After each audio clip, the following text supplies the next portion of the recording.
Good morning, student. Today's date is 13 October 2021. Today we have to continue our English 6 number poem, The Article Town. Okay. Yesterday we have to see the explanation of this poem.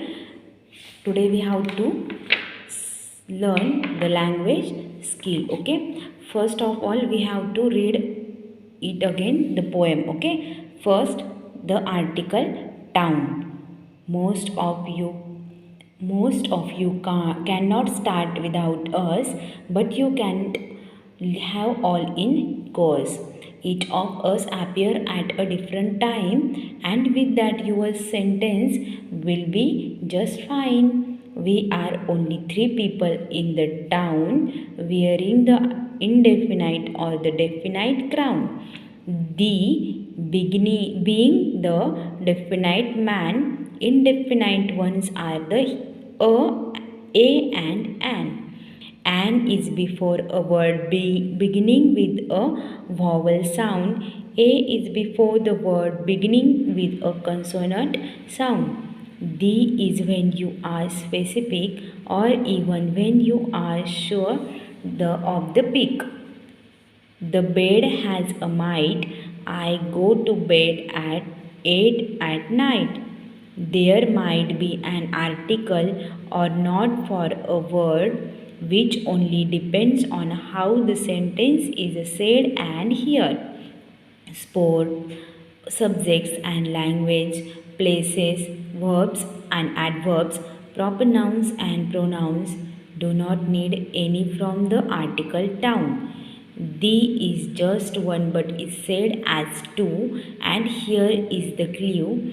You say it as the when it comes before a vowel sound, but as the when after is it is a consonant sound. Okay, तो इस तरीके से हम लोगों को article किस तरह से, कौन से आर्टिकल से, कितने आर्टिकल से कहाँ पर यूज़ करते हैं और उनके ग्रुप्स कौन से हैं ये भी यहाँ पर हमें बताया है. ओके, नेक्स्ट हम लोग लैंग्वेज स्किल में इसे डीपली पढ़ने वाले हैं. ओके, तो फर्स्ट देखिए, the definite article the is used in several different ways in English language. जो डेफिनाइट आर्टिकल है मतलब निश्चित रूप से जो आर्टिकल है दी, ये अलग अलग तरीक़ों से अलग अलग तरीक़ों से प्रयोग इसका किया जाता है. ओके, सेवरल डिफरेंट वेज, अलग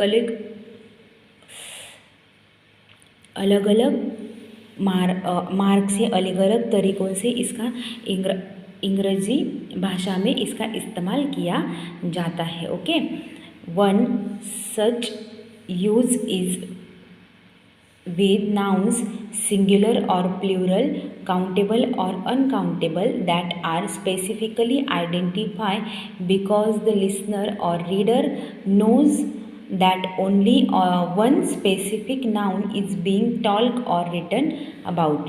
तो यहाँ पर जब हम लोग किसी एक के बारे में किसी एक ऐसा ही एक प्रयोग जो संज्ञा में हम लोग इस्तेमाल करते हैं, जैसे कि सिंगुलर मतलब एक वचनी हो या फिर प्लूरल बहुवचनी, अनकाउंटेबल मतलब गणनीय हो या फिर अनकाउंटेबल मतलब बेशुमार हो, इस तरह के जो नाउन्स होते हैं उनके लिए हम लोग क्या करते हैं, संज्ञा होती है, उन्हें उनके साथ होते हैं जिन्हें विशेष रूप से पहचाना जाता है.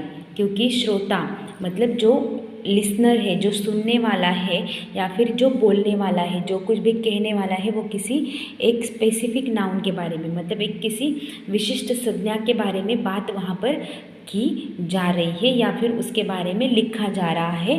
तो वहाँ पर हम लोग क्या करते हैं, इनडेफिनाइट नाउन का इस्तेमाल करते हैं, मतलब दी वहाँ पर हम लोग यूज़ करते हैं. ओके, फॉर एग्ज़ाम्पल देखिए, यहाँ पर एग्जाम्पल्स है और यहाँ पर उसका एक्सप्लेनेशन है. ओके, तो फर्स्ट देखिए, are my keys in the car, क्या मेरी चाबी कार में है. तो ये क्या है, एक ने बोला है तो दूसरे ने क्या किया है, सुना है.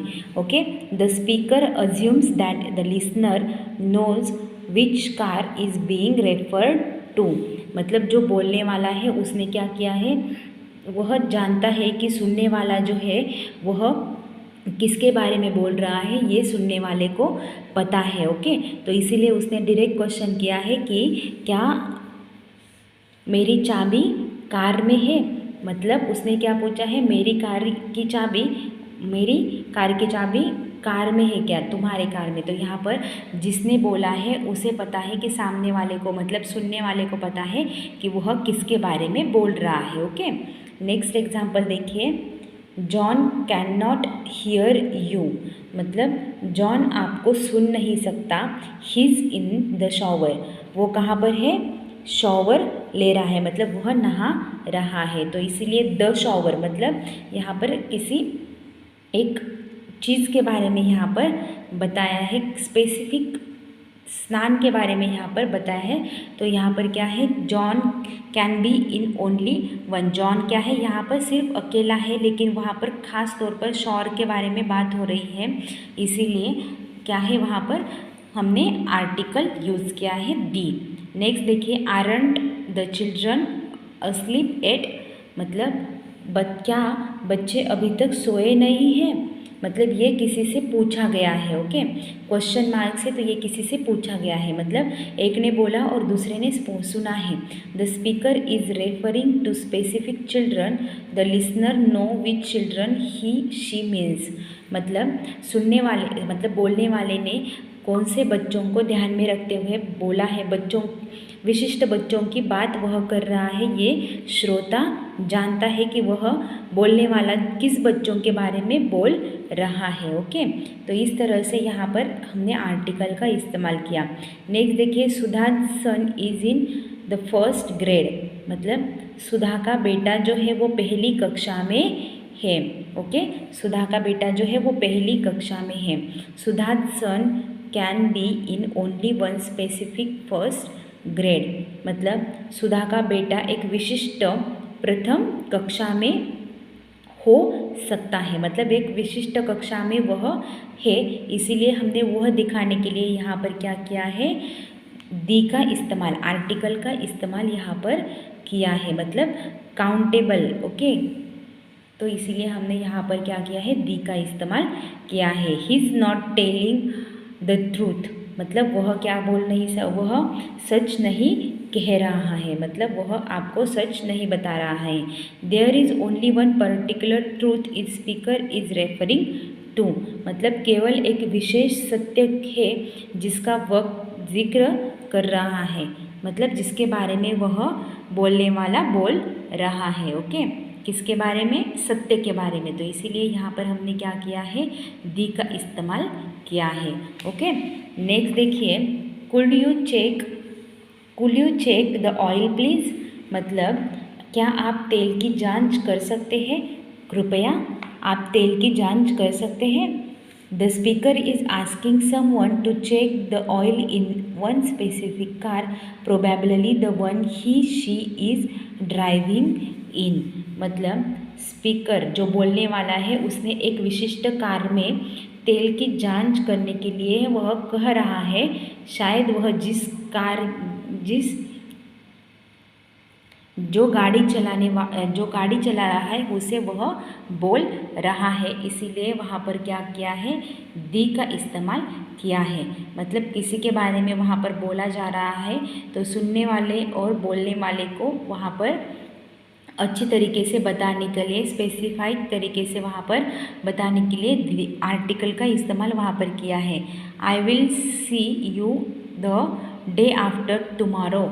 मतलब मैं आपको परसों देखूँगा। डे आफ्टर मतलब कल के बाद, कल के दूसरे दिन, मतलब परसों मैं आपको देखूँगा। Only one specific day comes after tomorrow. मतलब कल के बाद केवल एक विशिष्ट दिन आता है, एक खास दिन, एक विशिष्ट दिन कल के बाद आता है, ये बताने के लिए यहाँ पर आर्टिकल का इस्तेमाल किया है।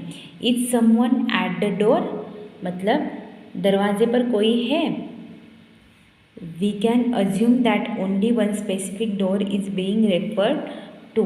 मतलब हम यह मान सकते हैं कि केवल एक विशिष्ट दूरी को संदर्भित किया जा रहा है। ओके, मतलब एक विशिष्ट दरवाजे को यहाँ पर बोला जा रहा है।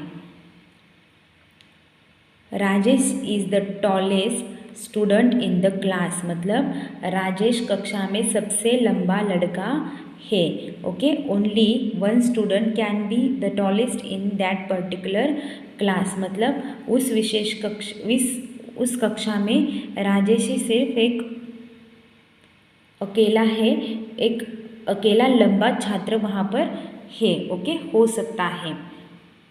उसके बारे में बताने के लिए यहाँ पर दी का इस्तेमाल किया है.